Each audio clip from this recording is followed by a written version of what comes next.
मर्त्य लोक में सर्वाधिक आनंद की अपेक्षा ब्रह्मा जी, जिनको हिरण्यगर्भ कहते हैं, प्रतिक्षण व्यवहार दशा में 1 सहस्र परार्ध गुण अधिक आनंद प्राप्त करते हैं।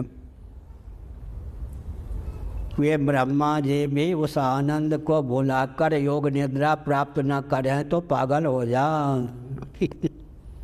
दुख ही नहीं, सुख भी पागल बना देता है। क्यों? दार्शनिक सिद्धांत वहाँ भी नाग बन के बैठा है। जिसे हम हार समझे थे गला अपना सजाने को, वही अब नाग बन बैठा हमें ही फाड़ खाने को। बचपन में हम लोग गाते थे, जिसे हम हार समझे थे गला अपना सजाने को, वही अब नाग बन बैठा हमें ही फाड़ खाने को। क्या अर्थ हुआ? जहाँ विषय जन्य आनंद होता है वहाँ भोक्ता भोग भोग की तृप्ति होती है। जहाँ तृप्ति होती है वहाँ द्वैत होता है। जहाँ द्वैत होता है वहाँ श्रम होता है। जहाँ श्रम होता है तो वहाँ निरतिशय आनंद नहीं होता। तुलसीदास जी महाभाग ने विनय पत्रिका के माध्यम से इस तथ्य को उद्भाषित किया। सपने हूँ नहीं सुख द्वैत दर्शन बात कोटिक को कहे। दुख ही नहीं, सुख भी भोग्य होकर प्राप्त हो तो पागल हो जाएंगे। इसका अर्थ सुख को भी भुलाकर सोने की भावना का उदय होता है। अब तक के प्रवचन का सार क्या निकला? जीवन में वह बल और वेग अर्जित करें। ततः पदम तत्परिमार्गितव्यम यस्मिन् गता निवर्तन्ते भूया, भगवत तत्व का परिमार्गण करें। हमने कहा था कि प्रत्येक अंश स्वभावतः अपने अंशी की ओर समाकृष्ट होता है। गुरुत्वाकर्षण का यह वैदिक सिद्धांत है। हम जीवों के आकर्षण केंद्र प्रतिक्षण जगदीश्वर परमात्मा ही सिद्ध होते हैं। हमारी हर प्रवृत्ति और निवृत्ति के नियामक भगवान ही सिद्ध हैं। सच्चित आनंद होकर, सर्वेश्वर होकर, सर्वज्ञ होकर स्थित रहने की भावना हमारे जीवन में प्रतिष्ठित है। अंत में हम संकेत करते हैं, प्रश्नोत्तर का भी समय देंगे। अब तक के प्रवचन का सार क्या निकला? जीविका की उपेक्षा मत कीजिए, पर जीविका जीवन के लिए हो, जीवन ही जीविका के लिए ना हो जाए। श्रीमद् भगवद गीता में 3 प्रकार के चक्षु का वर्णन है। स्वचक्षु, दिव्य चक्षु, ज्ञान चक्षु। न तो वाम शक्य से द्रष्टु मने नैव स्वचक्षुषा दिव्यम ददामि ते चक्षु पश्चिमे योगमैश्वरम। भगवान ने कहा, श्री कृष्ण ने कहा, अर्जुन मेरा जो श्री कृष्ण विग्रह है, विराट स्वरूप इसमें अभिव्यक्त है। जिन जिन विभूतियों का मैंने वर्णन किया उन सकल विभूतियों से मंडित हमारा श्री विग्रह वस्तु सार, क्रियासार, भावसार का नाम सज्जनों विभूति है। भगवद गीता के 10वें अध्याय को विभूति योग कहते हैं। विभूति की परिभाषा क्या होगी? वस्तु सार, क्रियासार, भावसार का नाम विभूति है। भगवान की ही वेदांत प्रस्थान के अनुसार सर्व रूपों में अभिव्यक्ति है। सर्वभवन, बहुभवन, सर्वभवन, सामर्थ्य संपन्न भगवान है। लेकिन क्रियासार, वस्तुसार, भावसार का नाम विभूति है। सकल दिव्यताओं से मंडित मेरा श्री विग्रह विराट स्वरूप प्रस्तुत है। देख लो अर्जुन, देख लो जिन विभूतियों का मैंने वर्णन किया और नहीं भी किया, जिन जिन विभूतियों से मंडित मेरे दिव्य विराट स्वरूप का तुम दर्शन करना चाहते हो, मेरे द्वारा प्रदत्त दिव्य चक्षु के प्रभाव से देख लो। विमूढ़ा नानुपश्यन्ति पश्यन्ति ज्ञान चक्षुषा। स्वचक्षु, दिव्य चक्षु, ज्ञान चक्षु, 3 प्रकार के नेत्र का वर्णन गीता में है। परिभाषा नहीं है, केवल संकेत है। सावधान, किसी पुरुष को जब हम पिता समझते हैं तब क्या होता है? ज्ञान चक्षु सन्निहित दिव्य चक्षु भावित स्वचक्षु के द्वारा किसी पुरुष में पितृभाव होता है, पिता का दर्शन होता है। किसी मनुष्य को जब हम गुरु समझते हैं तब ज्ञान चक्षु सन्निहित दिव्य चक्षु भावित स्वचक्षु के द्वारा किसी व्यक्ति में गुरु बुद्धि होती है।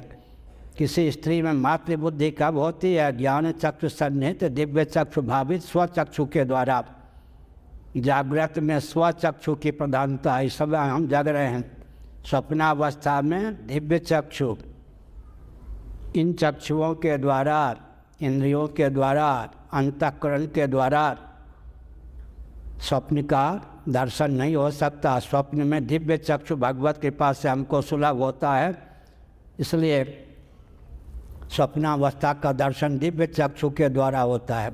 गाढ़ी नींद में अज्ञान और सुख का अनुभव ज्ञान चक्षु के द्वारा होता है। किसी व्यक्ति में पिता बुद्धि कब बनती है? ज्ञान चक्षु सन्निहित दिव्य चक्षु भावित स्वचक्षु के द्वारा। कहाँ से बोले? स्कंद पुराण के अनुसार यह तथ्य हम कह रहे हैं। हमको आपको 3 प्रकार का चक्षु प्राप्त है। गाढ़ी नींद में अज्ञान का भी ज्ञान हमको प्राप्त रहता है, प्राप्त सुख का भी ज्ञान हमको प्राप्त रहता है। न किंचित अवेदिशम मामप्यम नाज्ञासिसम। इस परामर्श या स्मरण के बल पर डंके की चोट से यह तथ्य सिद्ध है कि अज्ञान के भी साक्षी होकर हम विद्यमान रहते हैं, सुख के भी साक्षी होकर के हम सुषुप्ति में विद्यमान रहते हैं। ज्ञान का हमारी दृष्टि का विलोप सुषुप्ति में भी नहीं होता। तो अब तक के प्रवचन का सार निकला, जन्म और मृत्यु के अनादि अजस्र परंपरा का उच्छेद मानव जीवन का लक्ष्य है। हमने दिव्य चक्षु की चर्चा की। यहाँ जितने व्यक्ति हैं उनमें एक मैं भी हूँ। कदाचित भगवान श्री कृष्ण की कृपा से 5 मिनटों के लिए सही हमको दिव्य चक्षु प्राप्त हो जाए और हम संकल्प करें कि अनादिकाल से अब तक जितने शरीरों को सब बना दिया है, मेरे द्वारा त्यागे गए उन सब शरीरों का एक कालावच्छेदन मुझे दर्शन प्राप्त हो तो क्या होगा? एक एक व्यक्ति के द्वारा, जीव के द्वारा त्यागे गए शरीरों से कोटि कोटि ब्रह्मांड पट जाए। ईश्वर के कार्यालय में भी लेखा जोखा नहीं है। अनादिकाल से अब तक एक एक जीव ने कितने शरीरों को सब बनाया, क्योंकि गणे की गणना और अगणित की लक्षणा का नाम गणित है। भागवत के पास हमने गणित की परिभाषा की है। गणे की गणना अगणित की लक्षणा का नाम गणित है। अनादि और अनंत में गणित की गति नहीं होती। अनादि और अनंत में गणित की गति नहीं होती। एक एक जीव ने, हमने अपने अनादिकाल से अब तक जितने शरीरों को सब बना दिया है, कदाचित दिव्य चक्षु के प्रभाव से उन सब शरीरों का एक कालावच्छेदन हमको दर्शन प्राप्त हो तो एक एक जीव के द्वारा त्यागे गए शरीरों से कोटि कोटि ब्रह्मांड पट जाए। गणित के आधार पर हम केवल इतना कह सकते हैं, उनसे एक अधिक यह शरीर है, इतने कह सकते हैं।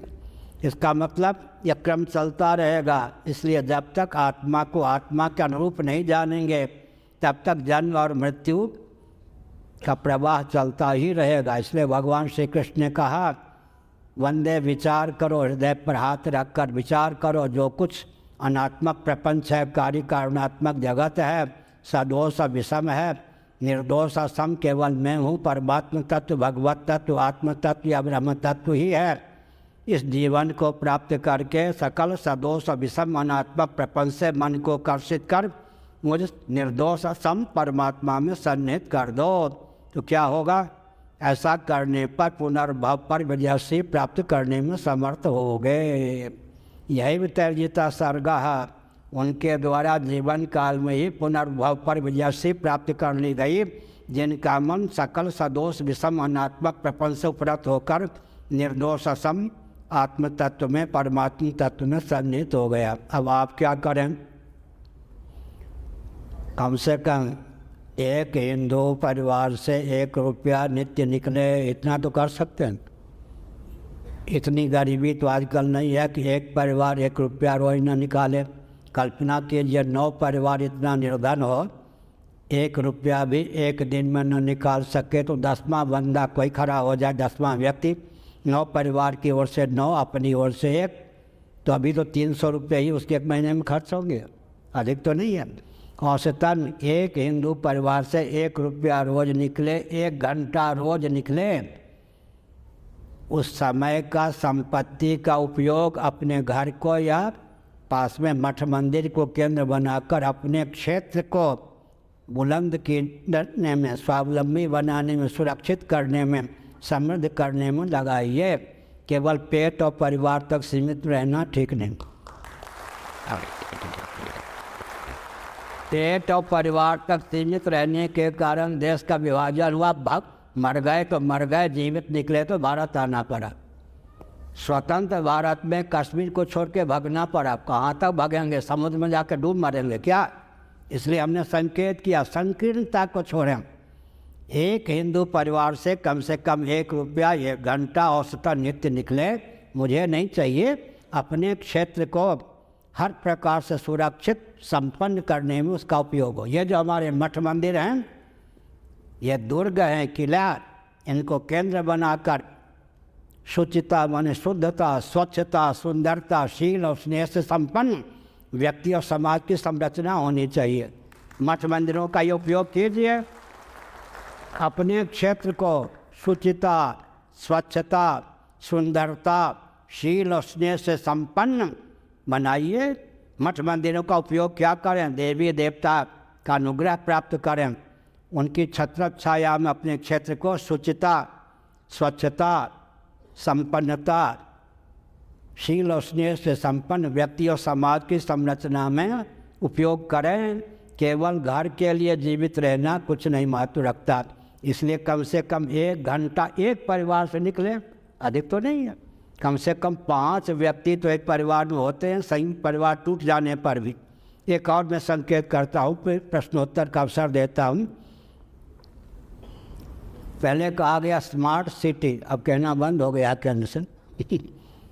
स्मार्ट सिटी की पोल पट्टी हमने खोल दी तब। फिर आगे कहा गया स्पिरिचुअल स्मार्ट सिटी। अभी पलायन, विचित्र पलायन, हमने उत्तराखंड उत्तरांचल की यात्रा की, सब गांव खाली, देहरादून आदि की ओर भाग रहे हैं लोग, और चीन उन गांवों पर कब्जा किया जा रहा है। समझ गए? वन को छोड़ के महानगर की ओर भाग रहे, महानगर को छोड़ करके राजधानी की ओर भाग रहे, राजधानी को छोड़ करके अमेरिका, ब्रिटेन, जर्मनी, जापान की ओर भाग रहे। विचित्र पलायन है। विचित्र पलायन है या नहीं? विचित्र दशा है देश की, बहुत विचित्र दशा है। विकास का मापदंड माना जाता महानगर को, और महायंत्रों का उपयोग किए बिना महानगर की संरचना नहीं हो सकती। बात ठीक है ना? बरगला तो नहीं रहा। महायंत्रों का उपयोग किए बिना महानगर की संरचना नहीं हो सकती। थोड़ी देर के लिए मान लें कि महानगर विकास के मापदंड, मोदी जी सावधान। अब कहना उन्होंने बंद कर दिया स्मार्ट सिटी। महानगर की पोल पट्टी में खोल दूं, बुरा न माना होली है।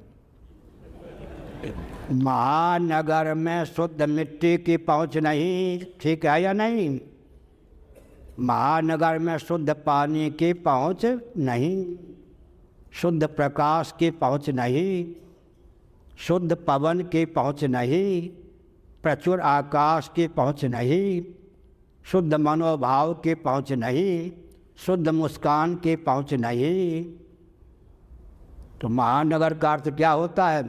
भोजन करने, संतान उत्पन्न करने का यंत्र बन जाए मनुष्य। संयुक्त परिवार की पहुंच महानगर में नहीं, संयुक्त परिवार की पहुंच महानगर में नहीं। अमेरिका की बहुत बड़ी समस्या भी है। विकास के नाम पर अमेरिका ने संयुक्त परिवार को विखंडित कर दिया। अब सब क्या हो गए? रोगी हो गए। कोई किसी का आंसू पोंछने वाला रहा नहीं। महानगर में संयुक्त परिवार की पहुंच नहीं, और संयुक्त परिवार के टूटने का अर्थ होता है कुल देवी, कुल देवता, कुल गुरु, कुलाचार, कुलोचित विचार का विलोप। इनके विलोप का अर्थ होता है क्या जी? मनुष्य को भोजन करने और संतान उत्पन्न करने की मशीन बना देना। ये विकास है या ह्रास है जी? इसलिए मैंने जो कहा था वही प्रवचन को विराम दे रहा हूँ। सृष्टि की संरचना का जो प्रयोजन है, मानव जीवन की सार्थकता जिसमें सन्निहित है, उसको समझकर ही विकास को परिभाषित और क्रियान्वित करने की आवश्यकता है। पर्यावरण जिसको परिशुद्धि कहते हैं, परिशुद्धि के विरुद्ध विकास, परिशुद्धि और विकास के विरुद्ध राजनीति को परिभाषित कीजिए। राजनीति, राजधर्म, दंड नीति, अर्थनीति, क्षात्र धर्म, ये 5 शब्द पर्यायवाचक है। मनुस्मृति, महाभारत, मत्स्य पुराण आदि का अध्ययन कीजिए। तो मैं एक वाक्य बोल रहा हूँ। राजनीति की स्वस्थ परिभाषा: सुसंस्कृत, सुशिक्षित, सुरक्षित, संपन्न, सेवापरायण, स्वस्थ, सर्वहितप्रद वस्तु और व्यक्ति की संरचना। या राजनीति की परिभाषा होनी चाहिए, राजधर्म की परिभाषा होनी चाहिए। विकास की परिभाषा भोग और अपवर्ग या भोग और मोक्ष के अविरुद्ध और अनुकूल व्यक्ति और वस्तु की उद्भावना। अब धर्म, अध्यात्म, राष्ट्र से संबद्ध जो भी प्रश्न हो पूछ सकते हैं नारायण। हाँ, अभी सेवा के नाम पर हिंदुओं को क्रिश्चियन बनाया जा रहा है। ये सेवा है या शोषण है? बलि का बकरा होता है ना, उसको पहले देवी देवता के नाम पर खीर, मालपुआ ये सब पवाकर अंत में उसकी बलि दे दी जाती। सेवा के नाम पर हिंदुओं क्रिश्चियन बनाने वालों, कान खोलकर सुन लो, 4 दिनों की चांदनी फिर अंधेरी रात। आप पहले रोम में जो ईसा मसीह की प्रतिमा है उसको देखो, क्यों ढक के रखा है? रोम में जो ईसा मसीह की प्रतिमा है उसको ढक क्यों दिए? रोम में जो ईसा मसीह की प्रतिमा है वैष्णव तिलक से युक्त है। याओ जी, आप ईसा मसीह जी को ही क्या सिद्ध करना चाहेंगे? हिंदू ही सिद्ध होंगे। ईसा मसीह वैष्णव तिलक से युक्त ईसा मसीह की प्रतिमा रोम में है, क्यों ढक दिया आपने? खोलिए उनको। इसलिए छलवल डंके की जोर से हिंदुओं को क्रिश्चियन बनाने का प्रकल्प अपने सर पर कुठाराघात के समान है। ये सब नहीं चलेगा। क्यों? सबके पूर्वज सनातनी वैदिक आर्य हिंदू थे। सबके पूर्वज सनातनी वैदिक आर्य हिंदू थे। हिंदुओं का जो सिद्धांत है इस रॉकेट, कंप्यूटर, एटम, मोबाइल के युग में न केवल दर्शन अपितु विज्ञान और व्यवहार की दृष्टि से भी सर्वोत्कृष्ट है। सनातन वेदादि शास्त्र सम्मत हिंदुओं का भोजन, वस्त्र, आवास, शिक्षा, स्वास्थ्य, यातायात, उत्सव, त्यौहार, रक्षा, सेवा, विवाह का विज्ञान सर्वोत्कृष्ट है। धर्म, अर्थ, काम, मोक्ष का स्वरूप हिंदुओं के यहाँ अत्यंत उद्दीप्त है। इसलिए कोई भी टिक नहीं सकता। सनातन सिद्धांत की उपेक्षा करके किसी व्यक्ति का विकास हो ही नहीं सकता, किसी वर्ग का विकास हो ही नहीं सकता। अब आप धर्म, अध्यात्म, राष्ट्र से संबद्ध जो पूछना चाहें पूछ सकते हैं। हर हर महादेव।